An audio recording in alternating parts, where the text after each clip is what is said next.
여러분 안녕하십니까? YTN 경제특화 뉴스 쏙쏙 경제 시작합니다. 먼저 오늘의 주요 경제 뉴스입니다. 삼성전자가 세계 1위 전기 자동차 업체인 중국 BYD, 즉 비아디사에 지분 투자를 합니다. 5천억 원을 투자해 지분 2% 정도를 갖게 될 것으로 보이는데 두 회사 간 전기 자동차 부품 사업을 강화하기 위한 조치입니다. 생활 밀착형 점포를 앞세운 편의점의 커피와 빵 매출이 증가하고 있습니다. 즉석 원두커피와 매장에서 구워 파는 빵이 가격 대비 품질 좋은 제품으로 인기를 얻고 있습니다. 구조조정 마무리 단계인 현대상선이 대주주 지분에 대한 추가 감자안을 확정했습니다. 이에 따라 현대엘리베이터와 현대글로벌, 현정은 회장 등 대주주 보유 지분이 20.9%에서 3.6%로 낮아졌습니다. 내년 최저임금 인상안을 결정하는 마지막 협상이 조금 전 시작됐습니다. 최저임금을 10,000원으로 인상해야 한다는 노동계와 6,030원으로 동결해야 한다는 경영계의 주장이 맞서고 있습니다. 네, 금요일 이 시간에는 한 주간 재계와 주요 CEO 동향 알아보고 있죠. 김방희 생활경제연구소장과 함께합니다. 어서 오십시오. 네, 안녕하십니까? 자, 이제 8.15 광복절 앞두고 정부와 여당이 대통령 특별 사면을 예고했어요.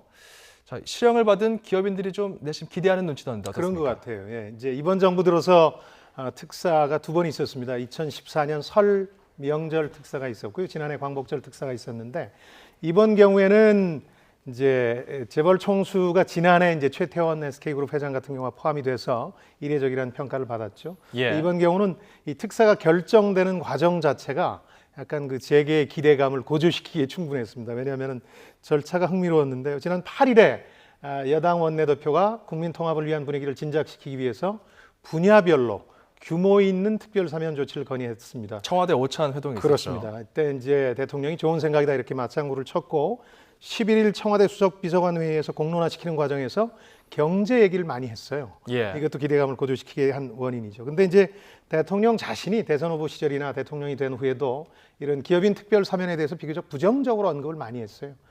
그리고 최태원 회장 사면 이후에 논란도 부담이 되니까 결과를 지금 속단하기는 힘들 것 같고요. 예. 계속해서 좀 여론 추이를 지켜보지 않겠나 이런 생각이 듭니다.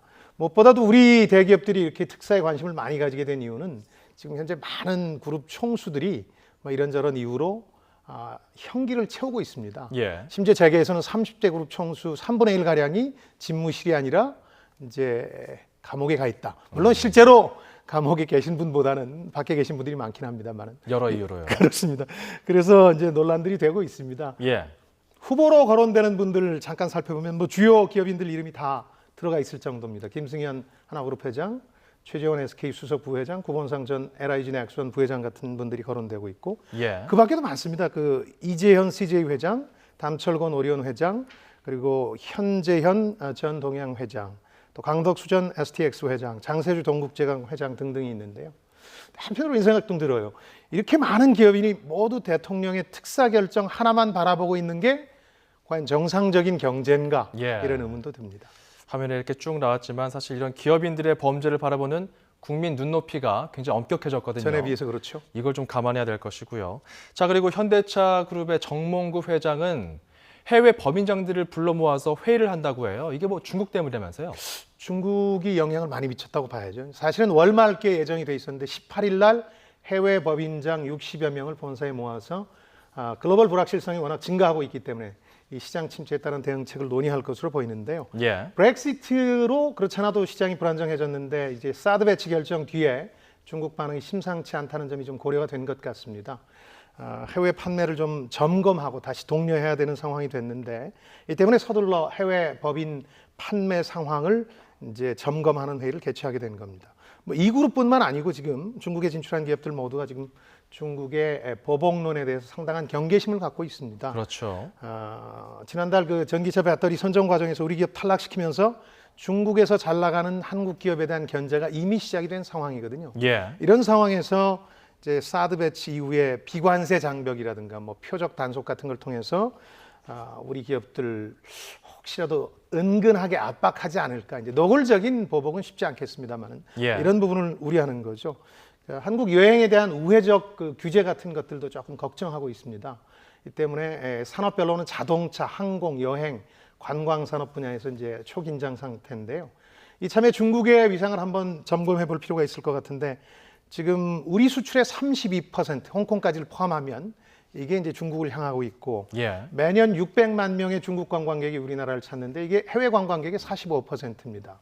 또 우리 기업들은 지금 중국에 약 2만 3천여 개가 진출해 있는 것으로 알려져 있습니다. 우리 경제의 그렇군요. 사활을 건 지역이다 이렇게 보시면 되겠습니다. 그렇게 중국에 경제적으로 많이 의존을 하고 있기 때문에 사실 중국이 WTO에 가입되고 나서는 뭐 공식적으로 제재를 할 수는 없겠지만 네. 이렇게 좀 우회적으로 우리나라 경제에 가능성이 좀 있다고 영향을 주지 않을까 여기에 네. 대한 우려가 있다는 말씀이에요. 세계가 특히 걱정하고 있습니다. 알겠습니다. 자, 이번엔 삼성전자 얘기를 좀 해보도록 하겠습니다.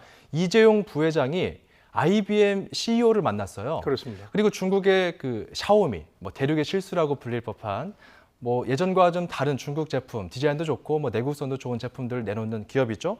샤오미의 창업주 겸 CEO가 삼성 경영진을 또 만났습니다. 이게 좀 특별한 배경이 있습니까? 그러니까 사실은 뭐 워낙 혁신이 빠르고 그에 따른 합종 연행도 잦다 보니까 이 두 가지 움직임을 대수롭지 않게 여길 수도 있겠습니다만 저는 그 삼성전자 이재용 체제에서 앞으로 어느 쪽을 향해 갈 것이냐는 이런 부분과 관련해 시사점이 좀 있다고 보는데요. 우선 예. 말씀하신 것처럼 이재용 부회장 같은 경우에는 지난 이제 5일부터 9일까지 열린 이른바 IT 거물들의 비공개 회합 장소입니다. 선밸리 컨퍼런스라고 그러는데 여기에서 IBM의 CEO인 지니 로메티를 만나서 속 깊은 얘기를 나눴다. 회사 측에서도 이렇게 밝혔습니다. IBM이라는 회사 자체가 삼성전자의 변신에 많은 영감을 주는 회사입니다. 예. 이 회사는 90년대까지 컴퓨터 하드웨어 기업으로 승승장구하다가 PC와 인터넷 시대 개막으로 위기를 맞게 됩니다. 그러니까 하드웨어 분야는 과감하게 중국 기업 등에 팔아버리고 이제 소프트웨어 기업으로 변신에 성공하는 거거든요. 또 최근에는 뭐 클라우드라든가 인공지능 같은 미래 먹거리 사업에서도 주도권을 쥐게 됐습니다. 그러니까 삼성전자도 보면 역시 그 부가가치가 높은 소프트웨어 기업으로 변신해야 하는 숙제를 안고 있습니다. 그러니까 예. 이번 만나면서 미래 먹거리 사업에 대한 협력 방안뿐만 아니라 어떤 변신에 대한 조언도 듣지 않았겠느냐 이런 얘기들이 지금 나오고 있는 거고요. 샤오미와의 만남은 뭘까요? 샤오미는 거꾸로 삼성전자의 하드웨어에 대해서 탐색을 강화하러 방한한 거죠. 네. 레이진 창업주가 이 회사는 사실 지난해까지 스마트폰 판매 중국 1위였습니다. 근데 올해 들어서 갑작스럽게 4위로 추락했어요. 창업주가 바닥을 기고 있다 이런 표현까지 쓸 정도로 위기의식을 갖고 있는데 어허. 그러다 보니까 스마트폰의 고급화를 삼성전자를 벤치마킹해서 이뤄내야 되는 상황이죠. 예. 고급화하려면 가장 중요한 게 두 가지입니다. 메모리하고 디스플레이. 어떻게 이제 표현할 거냐 하는 건데 네. 이게 세계 최고 수준이 삼성전자 아니겠습니까? 삼성전자에 와서 이제 협력 방안을 강구하는 거죠. 이걸 종합해 보면은 위로는 혁신 기업을 보면서 생존을 도모하고 아래로는 모방 기업을 이제 아울러서 발전을 도모하는 이런 전략을 삼성전자가 구상 중이라고 볼 수 있는데요. 알겠습니다. 자칫 삼성전자가 잘못하면 위치가 애매해질 수 있거든요. 중간에 그렇죠. 있어서. 그걸 돌파하는 전략을 지금 강구 중이다 보시면 되겠습니다. 자, 그리고 국내 3대 연예 기획사가 있습니다. 그중에 YG 엔터테인먼트 관련 소식이 들어와 있는데 젊은 분들 많이 아시죠? 양현석 대표 그리고 빅뱅의 G드래곤이 나눈 대화가 지금 논란이 되고 있어요. 그렇습니다. 이제 문자 내용들 보신 젊은 분들도 많으실 텐데요. 이제 양 대표가 자신의 SNS에 G드래곤과 나눈 대화를 올렸는데 이게 빅뱅 팬들의 팬심에 불을 질렀습니다. 이제 요지는 빨리 음반 작업을 하라 이런 독촉을 대표가 했고 네. 이에 대해서 G드래곤이 놀고 있지는 않다면서 이제 가볍게 티격태격한 겁니다. 근데 오히려 팬들이 G드래곤은 돈 버는 기계가 아니다 이런 얘기를 하면서 반발하고 있는 건데요. 최근 YG가 좋은 소식이 몇 차례 있었던 걸 감안하면은 격세지감을 느끼게 합니다. 중국 텐센트로부터 1,000억 원에 가까운 외자 유치를 했고요. 얼마 전에는 미국의 격주간 경제지죠. 포브스지에 셀러브리티 100이라고 해서 돈 많이 버는 인기인 100명의 순위를 발표했는데 예. 여기 YG 엔터테인먼트 소속의 빅뱅이 57위에 소속이 됐습니다. 상당히 높은 순위입니다. 그래, 509억 54위네, 원을 54위. 54위군요. 죄송합니다. 예. 54위에 랭크가 됐고 이건 보니까 세계적인 그룹인 마룬5라든가 세계적인 인기인인 저스틴 비버 못지않은 겁니다. 예. 그래서 상당히 화제가 됐는데 이제 그 YG 엔터테인먼트의 고민은 그겁니다. 빅뱅 의존도가 너무 높다는 거죠. 예. 그러니까 509억 원 1년에 벌어들였다 이런 말씀을 드렸는데 이걸 낮춰야 됩니다. 왜냐하면 저 구성원들이 잇따라 입대를 할 예정이기 때문에.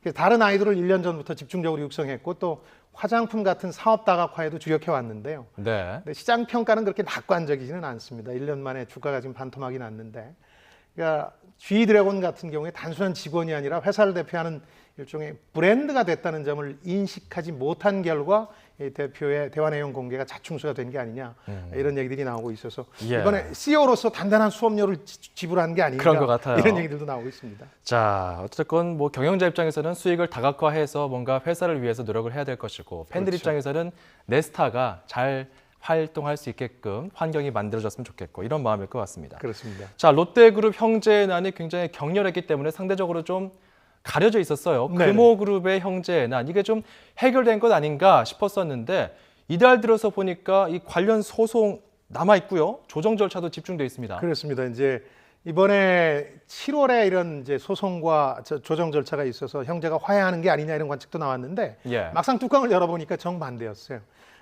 각 소송에서 재판부의 결정을 수용하지 못하고 항소를 하거나 혹은 이제 조정 절차에 돌입하는 경우가 많습니다.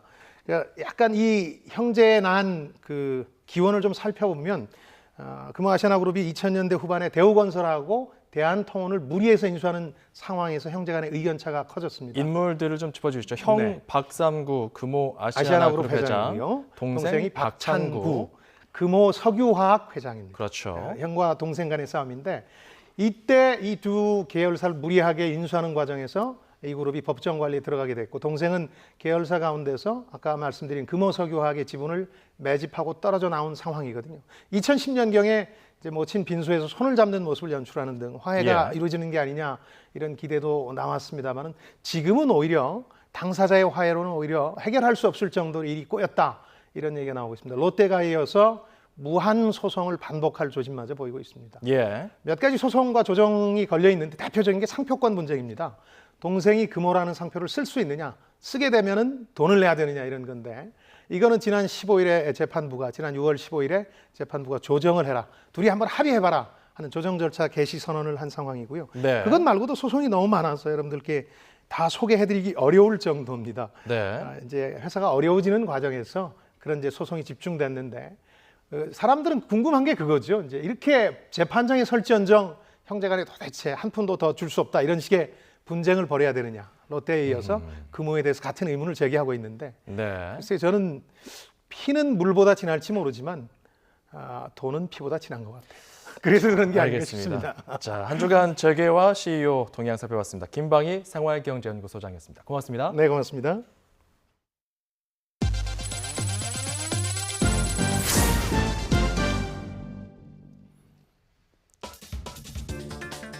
현대차 i30가 올해 상반기 호주에서 가장 많이 팔린 차 1위에 올랐습니다.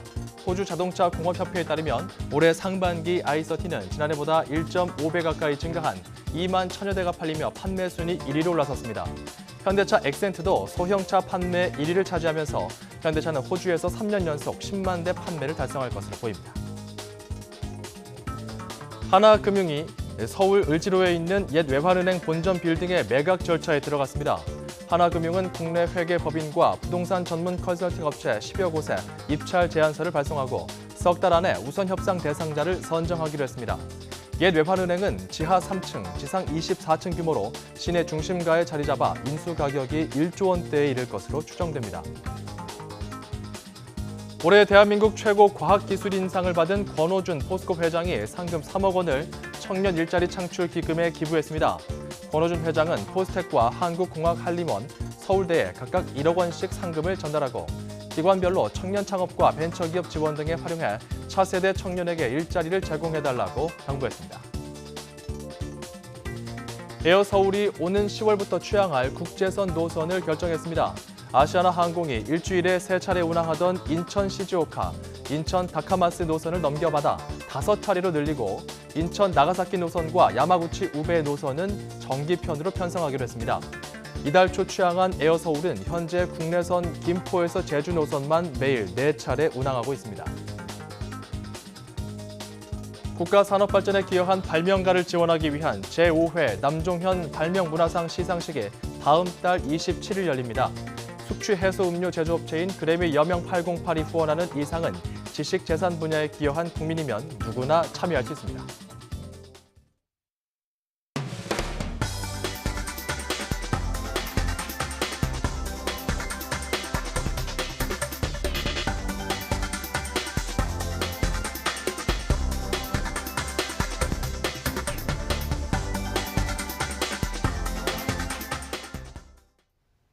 네, 금요일 속속 경제 여기서 마칩니다. 잠시 후 뉴스통이 방송됩니다. 시청해주신 여러분 고맙습니다.